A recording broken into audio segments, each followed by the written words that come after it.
Nous avons décidé d'enfiler notre maillot de bain ce matin, bien que les températures ne nous incitent pas à le faire. Vous nous amenez au cinéma voir le grand bain.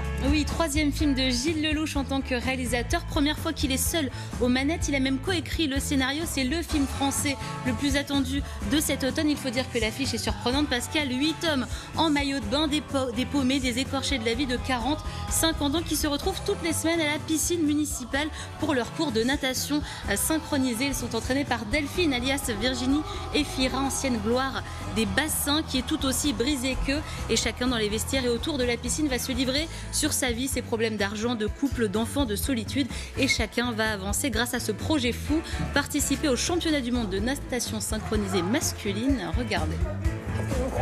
Ça fait 2 ans que je travaille pas. J'ai l'impression que tout ce que je touche se transforme en échec. T'es pas David Bowie, papa? Moi, je trouvais plus dépressif que moi, j'ai l'impression. Je m'appelle Delphine, je suis alcoolique. Ce qui m'a sauvée, c'est mon équipe de natation synchronisée masculine. Oh putain de bordel de merde. Championnat du monde, c'est un fantasme. Qui est pour? Non, arrête de rigoler, vous allez tous vous mettre en tenue, on va aller courir. Je pas mes habits pour courir, là. On va chercher la fille qui est en nous.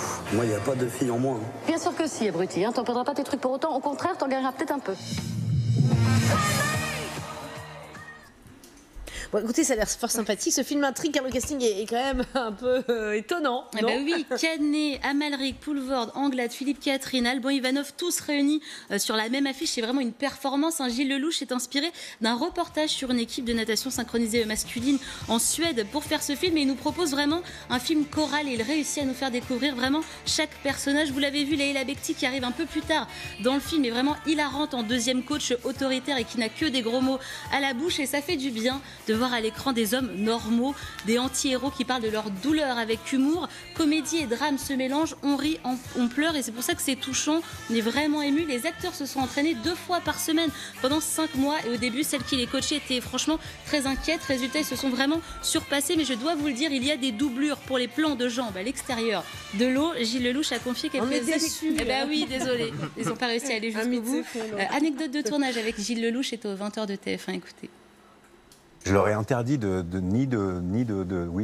en salle de sport, de suivre un régime, de vouloir être coquet. Je voulais au contraire aussi parler des corps des hommes de 40, 50 ans qui ne sont pas obligés d'avoir des tablettes d'abdominaux, qui ne sont pas sous le diktat esthétique de certains magazines. Oui, je voulais la réalité, puis je trouve ça gracieux, je trouve ça beau aussi les corps des hommes de 50 ans. C'est pas, voilà, c'est avec leur bourrelet, avec leurs poils sur les épaules. Par contre, il a fallu qu'ils s'épilent pour le championnat du monde. Et là, je vous avoue que c'est moins bien passé. Et du coup, ils m'ont offert tous leurs poils dans un sac plastique que j'ai dans ma cuisine, du plus bel effet. Voilà, Le Grand Bain, c'est vraiment le feel-good movie. Moi, ça m'a rappelé, souvenez-vous, ce film anglais, The Full Monty, ces messieurs, tout le monde qui deviennent des Chippendales. C'est vraiment dans cette ambiance, allez le voir, c'est vraiment un très très bon film.